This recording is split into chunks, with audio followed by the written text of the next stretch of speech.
ini terambil dari kitab Kejadian pasal pertama ayat 1 sampai 3 dan ayat 26 sampai dengan 27. Dalam perikop Allah menciptakan langit dan bumi serta isinya, demikian sabda firman Tuhan. Pada mulanya Allah menciptakan langit dan bumi. Bumi belum berbentuk dan kosong, gelap gulita menutupi samudera raya, dan roh Allah melayang-layang di atas permukaan air. Berfirmanlah Allah, jadilah terang, lalu terang itu jadi. Ayat 26 sampai 27. Demikian sabda firman Tuhan. Berfirmanlah Allah, baiklah kita menjadikan manusia menurut gambar dan rupa kita, supaya mereka berkuasa atas ikan-ikan di laut dan burung-burung di udara, dan atas ternak dan atas seluruh bumi, dan atas segala binatang melata yang merayap di bumi. Maka Allah menciptakan manusia itu menurut gambarnya. Menurut gambar Allah diciptakannya dia. Laki-laki dan perempuan diciptakannya mereka. Demikianlah firman Tuhan.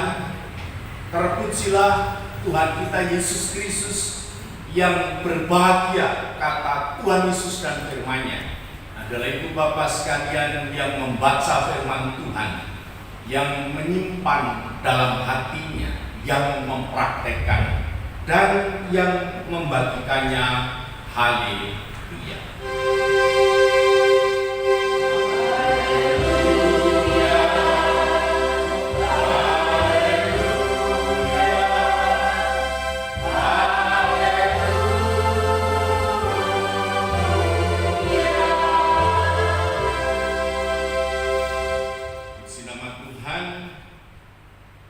Syukur kepada Tuhan Yesus Kristus yang memberi saya kesempatan melalui majelis di Kautaman Cikunir Indah kembali menyapa sidang jemaat Allah yang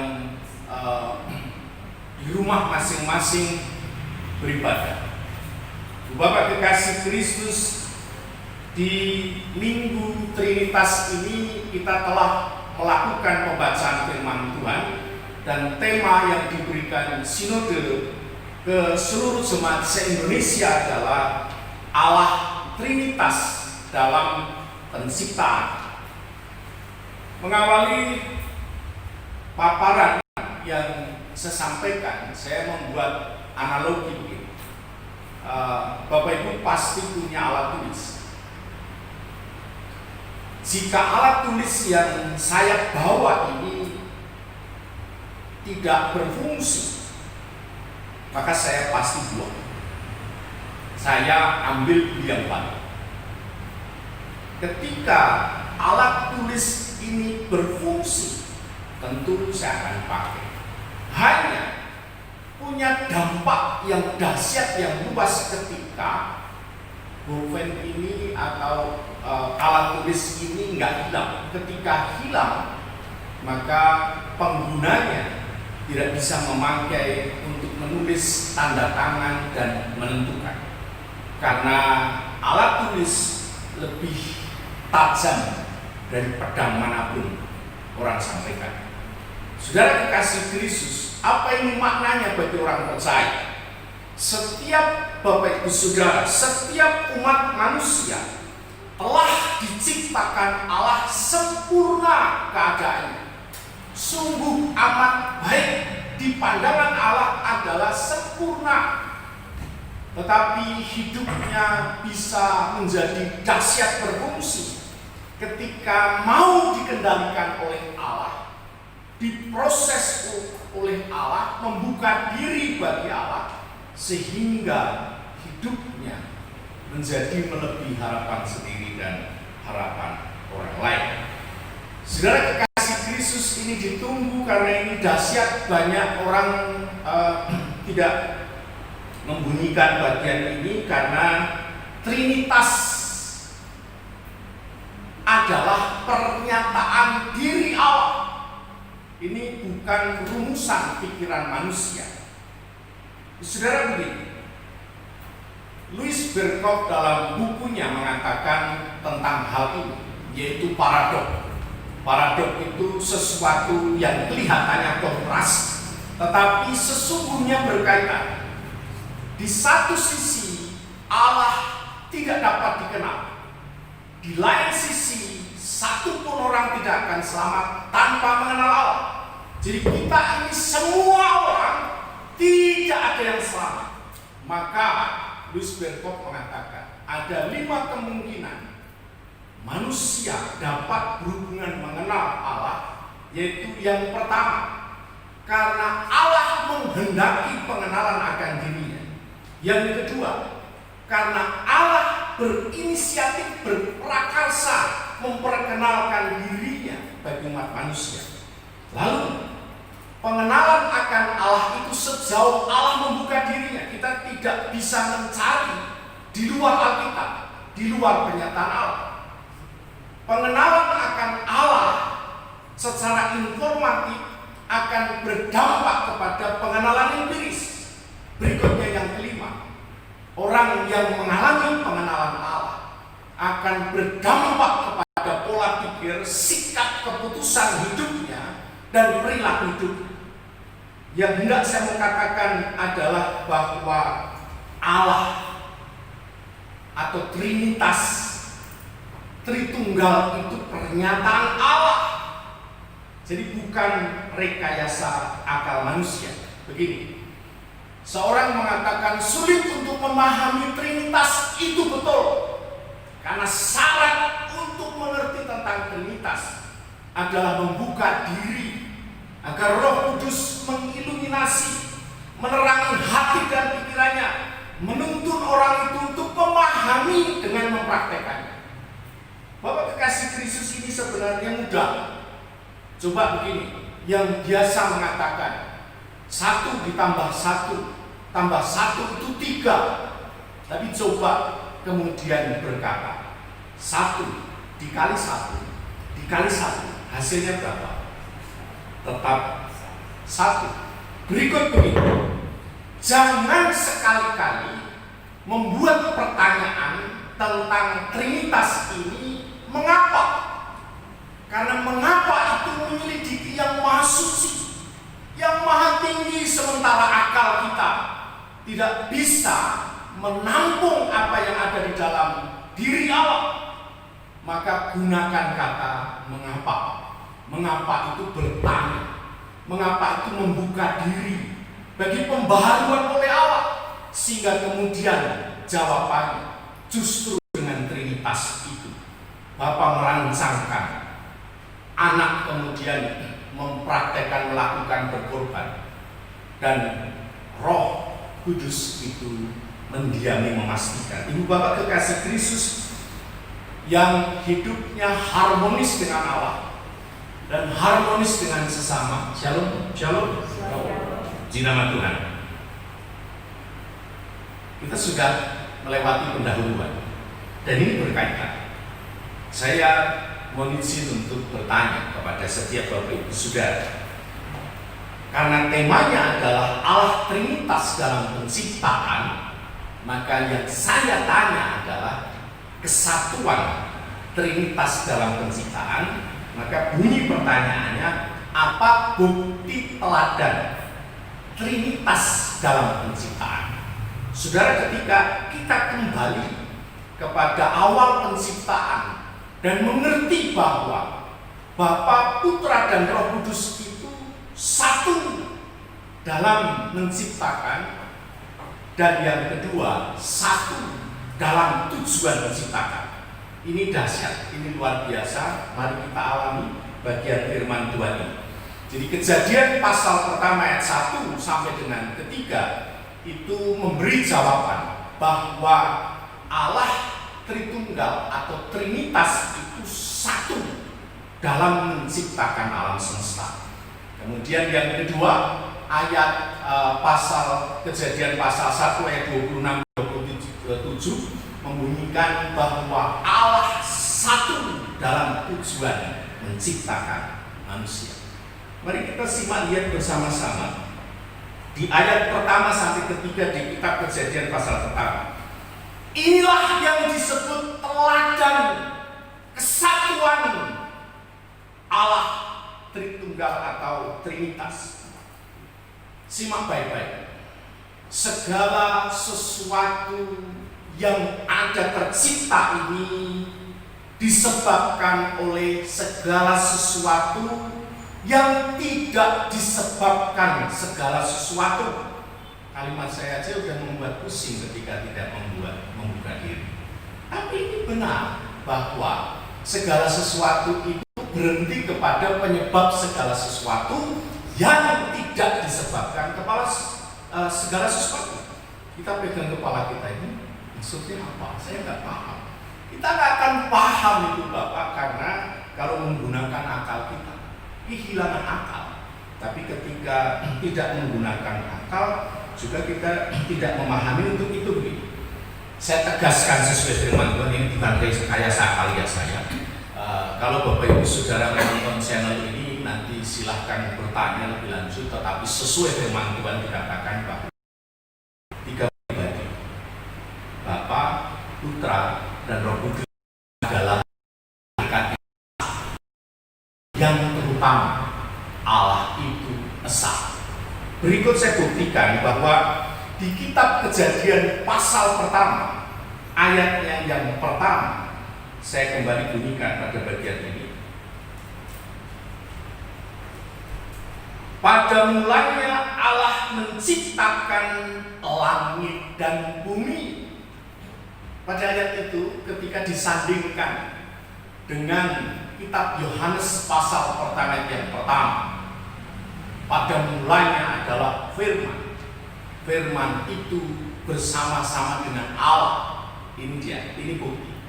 Kalau pernyataan kitab Kejadian pasal pertama yang pertama oleh orang Yahudi dipahami bahwa Elohim adalah pencipta segala sesuatu.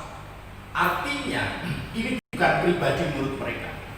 Yang mengejutkan oleh orang Yahudi karena Yohanes maksud saya mengatakan bahwa dalam bahasa aslinya di Yohanes pasal pertama yang pertama, NRT en hologos, kailogos pros tonteon. Ini artinya begini. Ketika orang Yahudi memahami bahwa segala sesuatu kosmos ini tidak bertabrakan satu dengan yang lain karena ada yang mengontrol, namanya logos atau firman. Tetapi mereka terkejut, ternyata Yohanes menjelaskan logos itu adalah pribadi. Jadi kai logos prostonteon. Jadi bukan sedang bersama-sama berjalan, tetapi berhadap-hadapan. Bapa berhadapan dengan Putra. Bapa bukan Roh Kudus, Roh Kudus bukan Bapa, bukan Anak. Tiga pribadi, satu hakikat. Saudara, kita lihat bagian yang lain. Ini dalam penciptaan satu. Berikut begini. Dalam misinya, coba Bapak Ibu perhatikan, ini penting, ini dasar. Tuhan Yesus dibaptis di Sungai Yordan. Bapa memperdengarkan suaranya dari surga, kepada Dialah aku berkenan. Roh Kudus turunnya seperti burung merpati. Tidak ada pernah Alkitab mengatakan Roh Kudus seperti burung merpati, enggak. Turunnya Roh Kudus seperti turunnya burung merpati. Lalu manifestasi utuh Allah yang kelihatan itu adalah di dalam diri Yesus Tuhan kita. Saudara kekasih Kristus, yang memahami Allah itu diri Allah. Tidak ada seorang pun yang memahami Allah tanpa Allah itu ada di dalam diri. Jadi buka hati pikiran sepenuhnya seluruhnya bergantung kepada Allah untuk memahami Allah. Tidak ada orang yang berkata Yesus itu Tuhan kalau dirinya tidak ada Roh Kudus. Saya lantang menegaskan, Bapak Ibu kekasih Kristus, ini yang berikut, ini yang spesifik. Bukti kesatuan Trinitas dalam karya ciptaan tadi saya sebutkan. Kejadian pertama yang pertama, bahwa dalam Septuaginta juga dikatakan NRE, Hologos. Pada mulanya adalah pencipta segala sesuatu itu adalah Elohim. Saudara kekasih Kristus, teladan Trinitas Bapa, Putra, dan Roh Kudus adalah satu perkataan. Jadilah terang. Jadi.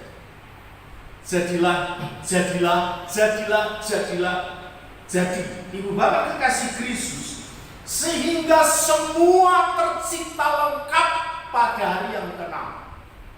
Lalu hari ke-7 memberkati.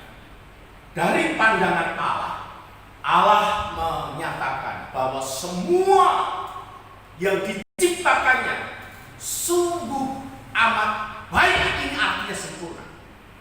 Berikut yang terjadi adalah manusia jatuh ke dalam dosa. Manusia pertama Adam terpisah dengan Allah.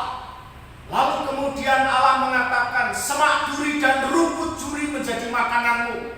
Kesusahanmu waktu mengandung dan melahirkan, engkau akan birahi kepada suamimu dan lain sebagainya. Manusia tidak dapat mengendalikan alam.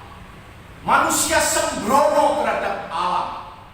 Manusia tidak paham mengenai kesatuan Allah Tritunggal, yang akhirnya tidak bisa dicegah. Ada pandemi COVID-19 yang akhirnya menyebar ketakutan orang di mana-mana, yang membuat orang mundur surut bertanya kepada Tuhan, yang kemudian mempertanyakan Tuhan. Bapak kekasih Kristus, untuk itu apa yang harus dilakukan umat? Umat kembali meneladani Allah Trinitas, kesatuan dalam penciptaan. Maka kembali kepada Trinitas untuk memahami, untuk mengerti maksud semuanya ini. Ada yang dari tadi menunggu, lalu apa hubungannya dengan kesejahteraan saya? Lalu apa hubungannya dengan hidup saya? Lalu apa yang menentukan nasib saya kemudian ketika apakah aku dengan percaya? Saudara kekasih Kristus, kesatuan Trinitas dalam kehidupan kita, ketika kita satu dengan Trinitas yang satu itu, yang esa itu, yang akan terjadi adalah keselarasan. Karena roh kita selaras dengan jiwa kita dan selaras dengan tubuh kita, sehingga pikiran, hati, kehendak kehidupan kita penuh dengan damai sejahtera, penuh dengan sukacita, penuh dengan kebahagiaan, iman yang kokoh kuat di dalam Tuhan, sehingga hidup ini menjadi dasar kepastian, bukan hanya keselamatan rohani, tetapi keselamatan kehidupanmu, menjemput sesuatu yang luar biasa tidak patut dipikirkan itu menanti. Saudara, Allah belum selesai kepada ibu bapak sekalian. Karya Allah itu tetap ada dalam kehidupan kita. Allah tidak peduli apakah engkau sekarang menjadi anak-anak, apakah engkau sekarang menjadi orang dewasa atau pensiunan sekalipun. Allah belum selesai karyanya dalam kehidupan. Saudara, ketika saya tanya, apa yang engkau sedang wariskan kepada anak cucumu, menantumu, seluruh keturunanmu, jika tidak kembali kepada Allah?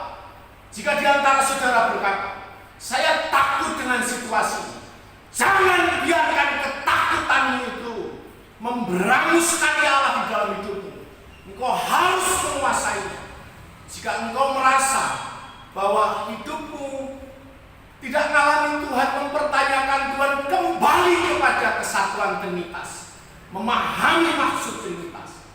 Saudara, ini penting dalam kehidupan kita, karena ada banyak orang yang sudah mulai mundur surut, mempertanyakan Tuhan karena dikuasai oleh ketakutan, bahkan kemarahan, sehingga kemudian tidak lagi beriman. Berikut ibu bapak kekasih Kristus, ketika keselarasan hubungan kesatuan diri dengan Allah Trinitas itu tercipta, baru kemudian kita ngomong new normal. Normal dengan tatanan habitus baru yang sudah ibu bapak praktekkan. Baru kemudian dengan kesadaran cuci tangan, pakai masker, menjaga jarak, menjaga pola asupan gizi, menjaga tetap sehat dengan berolahraga, menjaga kena sinar matahari ini kemudian. Karena dasarnya adalah kembali kepada Tuhan. Jika ini bukan menjadi dasarnya, maka keterpaksaan, maka new abnormal, bukan new normal. Saudara kekasih Kristus, jika dilakukan bersama-sama apa yang terjadi, tidak akan terulang gelombang yang kedua. Kita beradaptasi bersama-sama dengan demikian, maka menciptakan manusia baru dengan tatanan baru, dengan disiplin baru, dengan kehidupan yang memberi pengharapan kepastian yang baru, yang memberi warna kepada dunia dan orang Kristen umat Tuhan yang pertama memberi teladan. Saudara yang meladani Allah Trinitas dalam penciptaan. Berikut yang kedua, apa bukti teladan Trinitas dalam penciptaan? Di Kejadian pasal pertama 26 sampai 27 dinyatakan teladan Allah dalam tujuan menciptakan. Inilah teladan dalam tujuan menciptakan. Dengan kesempurnaan Allah. Ada kata baiklah kita. Ini juga bukti. Kata kita itu jamak. Jadi dalam kita huruf besar ada Bapa, Putra, dan Roh Kudus. Jadi saya sedang menyangkali kalau ada orang berkata bahwa Roh Kudus itu Tuhan Yesus dan Tuhan Yesus itu Roh Kudus. Bukan, Alkitab bukan mengatakan demikian. Saudara, yang berikut serupa, segambar dengan Allah. Dulu saya berpikir saya serupa dengan Allah. Orang Kristen itu hidupnya serupa dengan Allah, nggak mungkin. Kalau serupa dengan apa yang dilakukan Tuhan Yesus mungkin. Tapi maksud pada bagian ini di sharing leksionari para pendeta, Pak Pendeta Mike Saitapi, Ibu Pendeta Sarce hadir juga, bahwa yang dimaksud gambar dan rupa Allah itu bukan citra Allah dalam arti keberadaan Allah itu sama dengan manusia, tetapi ini berbicara mengenai hakikat dan fungsi. Ketika Adam diciptakan oleh Allah, tujuan Allah menciptakan dalam diri Adam itu fungsinya apa? Untuk misi tentunya, untuk tujuan Allah tentunya. Hakikat diciptakannya manusia itu sempurna. Dan fungsinya adalah mengusahakan, memelihara, dan menyelenggarakan kehidupan alam semesta ini harmonis. Saudara, untuk memahami lebih jelas lagi mengenai hakikat dan fungsi, saya bertanya kepada ibu bapak sekalian yang mungkin belum pernah muncul pertanyaan ini. Apa yang dilakukan Trinitas Allah Tritunggal sebelum penciptaan? Bagian ini bicara mengenai penciptaan pada mulanya. Tetapi sebelum pada mulanya, karena Allah itu tidak terikat waktu, Bapak Ibu Saudara dan saya terikat waktu, yang ditanya adalah sebelum penciptaan, Bapa, Putra, dan Roh Kudus itu apa yang dilakukan? Saudara kira-kira apa yang dilakukan? Adakah nats Alkitab yang membunyikan bagian ini? Salah satunya Yohanes 14 ayat yang ke-10. Di bagian ini dikatakan, tidak percayakah engkau bahwa aku di dalam Bapa, Bapa di dalam aku? Artinya apa? Inilah yang disebut tunggal dan esa. Bahwa di dalam diri Tuhan Yesus ada Bapa dan Roh Kudus. Di dalam diri Bapa, coba perhatikan ini. ada Putra dan Roh Kudus. Di dalam diri Roh Kudus ada Bapa dan ada Putra. Artinya apa, Ibu Bapak kekasih Yesus? Artinya adalah saling tinggal satu hakikat, satu yang esa. Bapa, Putra, dan Roh Kudus.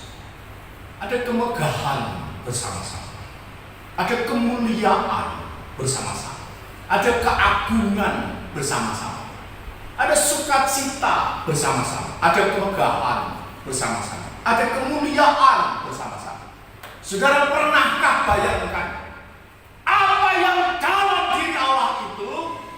Allah tidak mau nikmati itu sendirian. Maka Allah ciptakan manusia agar manusia itu menerima apa yang dialami oleh Allah. Ini dasar. Karena sesungguhnya Allah mau memberikan yang terbaik di dalam diri. Dan setiap manusia dari penciptaan pertama, manusia diciptakan tujuan Allah adalah sempurna, agar apa yang dialami Allah itu diterima oleh manusia. Persoalannya adalah ada di antara kita yang baru berpikir, oh iya ya.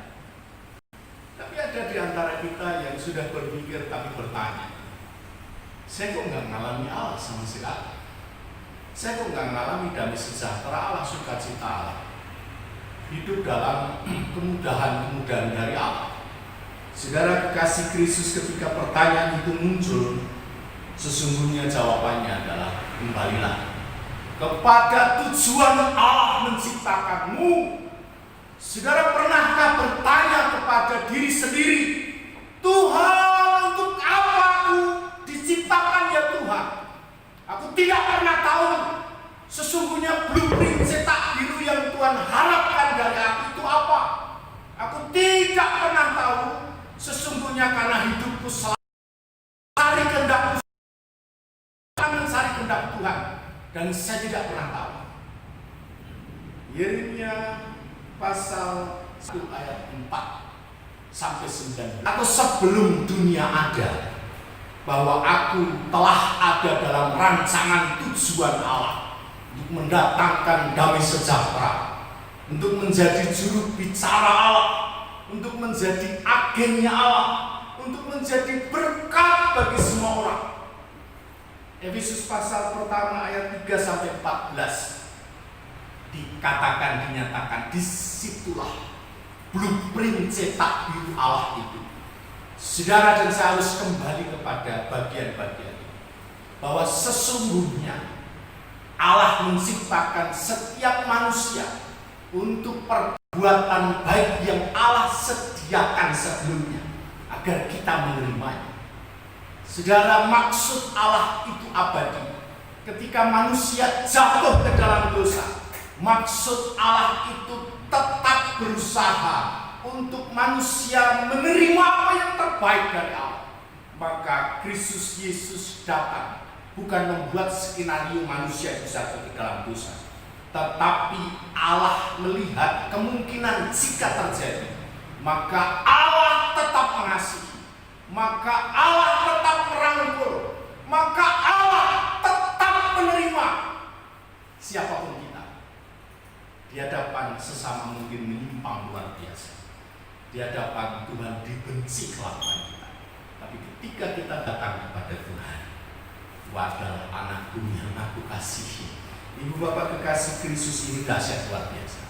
Berikut di Kejadian pasal pertama 31, Trinitas dalam tujuan penciptaan itu mengatakan bahwa segala yang dijadikannya itu sungguh amat baik. Saudara dan saya diciptakan sungguh sempurna di hadapan Allah. Jangan lupa, di Eden, di Taman Eden, ada dua narasumber. Narasumber yang pertama adalah pencipta langit bumi, Allah Trinitas. Yang sumber kedua adalah si penggoda atau iblis. pertanyaan saya yang Bapak Ibu Saudara pasti menjawab dengan lantang. Ikut siapakah manusia pertama? Ikut keinginan sendiri dan ikut perkataan si penggoda, maka jatuh ke dalam dosa, maka terpisah dengan Allah. Saudara, manusia di Taman Eden pindah ke Taman Eden di dunia ini. Zamannya zaman Eden. Kalau enggak mengedan, tidak dapat apa-apa. Jadi semua harus Eden. Saudara kekasih Kristus, ini di semua area seni kehidupan. Ini kita doakan di dalam gereja tidak ada intrik, tidak ada politik di dalam gereja, karena gereja adalah mitra dan solusi bagi negara. Gereja menyuruhkan suara kenabian. Saudara kekasih Kristus, coba cek di kehidupan pembatasan sosial berskala besar. Dari mimbar utama ini, Pak Gembala, Pak Pendeta Mike saya tahu sering dengungkan baik di KRT maupun di ibadah minggu. Bapak Ibu Saudara berkesempatan ibadah di rumah, dan para bapak, para orang tua bisa berkesempatan mempertemukan anak-anak dengan Tuhan, sehingga anak-anak mendemonstrasikan kasih Allah. Saya berdoa tidak terjadi di GKU Taman Cikunir Indah, tapi menurut survei dikatakan karena PSBB yang ada, suami berada di rumah dan KDRT itu meningkat karena suami ada di rumah. Kalau dulu suaminya pergi, suara motornya membuat takut anak-anak itu, bapak mau datang, ayah datang. Kalau nggak dirapi, nggak belajar, diinjak-injak mainanku. Sekarang ada di rumah setiap hari. Bapak kok nggak kerja lagi ya? Bu, ya ma, ya bun. Kenapa? Karena menganiaya istri dan anak-anak. Demikian sebaliknya, istri ada yang memposting itu. Di balik suami yang sabar, pasti ada istri yang tidak bisa dicegah omongannya, cerewetnya minta ampun, bawelnya minta ampun, sehingga membuat suaminya sabar. Coba soleh suaminya ada di rumah, kau ikut suara Tuhan, suara pemuda atau suaramu sendiri. Demikian sebaliknya kepada istri. Saudara kekasih Kristus, ikut Tuhan atau ikut pemuda? Seorang yang belum mengenal Kristus, yang menganiaya jemaat di anggota Sanhedrin Mahkamah Agama Yahudi pada waktu itu, dan berjumpa dengan Kristus pribadi kedua Tritunggal, dan dia tersungkur dari budaya, buta, tidak bisa melihat, dan akhirnya perjumpaan dengan Allah itu membuat bagi saya semuanya adalah sekubar sampah belaka dan kotoran, karena aku berlari-lari mengejar kesempurnaan dengan Kristus itu yang utama. Maka firman Tuhan pada bagian akhir yang saya bunyikan dalam Filipi pasal pertama ayat 22 sampai seterusnya bunyi, maksud saya karena kerja memberi buah harus kupis yang dulunya adalah Saulus penganiaya jemaat karena tidak mengenal Allah Tunggal, tidak tahu kesatuan Trinitas dalam penciptaan, tidak tahu tujuan Trinitas dalam penciptaan. Dia menganiaya jemaat sebagai ibadah. Dalam nama Allah bunuh, dalam nama Allah dobrak gereja, dalam nama Allah bunuh, bakar. Itu sudah ada. Teroris zaman kisah para sesudah. Tetapi kemudian teroris itu ditangkap Tuhan, berubah namanya menjadi Saulus. Ada banyak Saulus di GKU Taman Cikunir Indah, di GKU di seluruh Indonesia. dan kemudian mengatakan, bagiku hidup adalah Kristus. Jika aku mati, mati karena Tuhan, bukan karena corona. Saya tidak akan pernah takut dengan corona. Saya tidak pernah akan membatasi orang akan mengikut Tuhan, melayani Tuhan seperti dulu lagi. Tidak akan hidup saya menjadi batu sandungan. Saya akan menyelenggarakan kehidupan yang luar biasa dan saya nomor satu. Semuanya itu sampah belaka. Dan aku berlari-lari mencapai kesempurnaan. Jika aku harus hidup berarti memberi buah. Aku tidak tahu mana yang benar. Bagiku hidup adalah Kristus, mati adalah keuntungan. Kalau milih, aku sebenarnya mati dengan Kristus, puji Tuhan. Tapi kalau aku masih hidup berarti bekerja untuk itu. Dua hal yang Bapak Ibu ketok palu bersama. Satu, dengan Allah Tritunggal. Hakikatnya satu, menjadi dasar titik tolak keberhasilan, kesuksesan. Karena kesuksesan bukan pencapaian sesaat. Kesuksesan adalah perjalanan kekal dengan Allah. Saudara yang mengambil bagian pada ibadah ini, mendengar firman Tuhan, menyimpan di dalam hati, mempraktekkan, adalah alasan masih tinggal dalam dunia. Dimuliakanlah Allah Bapa, Putra, dan Roh Kudus dalam hidupmu. Tuhan. Amin. Kekasih-kekasih Kristus meresponi bagian firman Tuhan. Kita menyanyi dari Kidung Jemaat 39 ayat pertama dan yang kedua.